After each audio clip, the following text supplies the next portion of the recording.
Men should be dangerous. By dangerous, that implies I should be ready to threaten someone, to hurt somebody. No, you should be capable of it.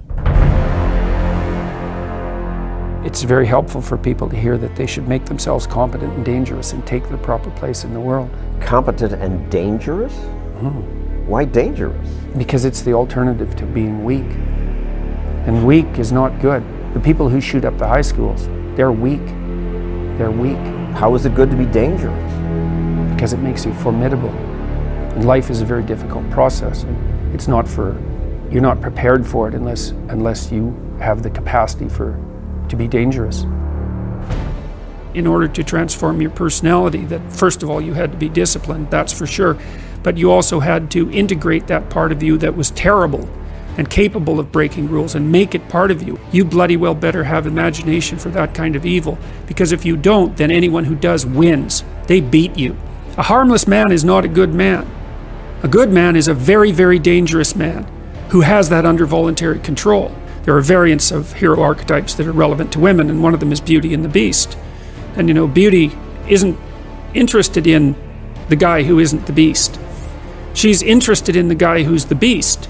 And that's exactly right, but she's interested in the guy who's the beast that can be civilized and disciplined, right? And who can use that in the service, well, let's say, of a family. You want to be in really good physical condition, so that means you want to work out. You want to be ready to handle yourself physically. You want to know how to fight. That means you need to train jiu-jitsu, boxing, Muay Thai, wrestling. If you're in a high crime area or you're in a high threat area and you think this stuff is really going to happen out there, then guess what? You need to get a firearm. You need to learn how to shoot a firearm. You need to train with the firearm. You need to understand the ramifications of utilizing a firearm, and then you need to carry it so you can protect yourself. And those same things go if you decide you're going to carry any kind of weapon.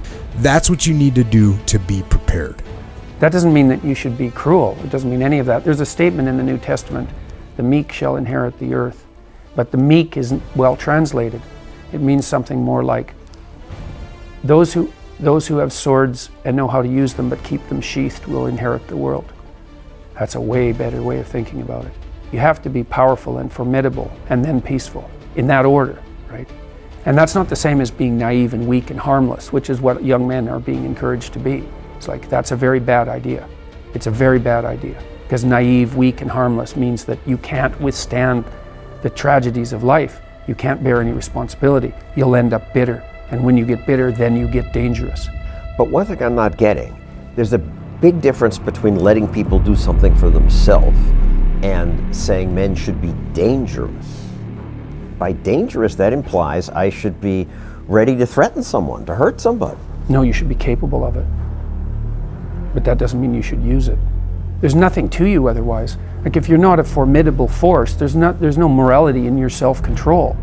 If you're incapable of violence, not being violent isn't a virtue. People who teach martial arts know this full well, right? If you learn a martial art, you learn to be dangerous, but simultaneously you learn to control it. Both of those come together. And the combination of that capacity for danger and the capacity for control is what brings about the virtue. Otherwise, you confuse weakness with moral virtue. I'm harmless, therefore I'm good. It's like, no, that isn't how it works. That isn't how it works at all. If you're harmless, you're just weak. And if you're weak, you're not going to be good. You can't be, because it takes strength to be good. It's very difficult to be good. It's necessary that you get outside of your comfort zone.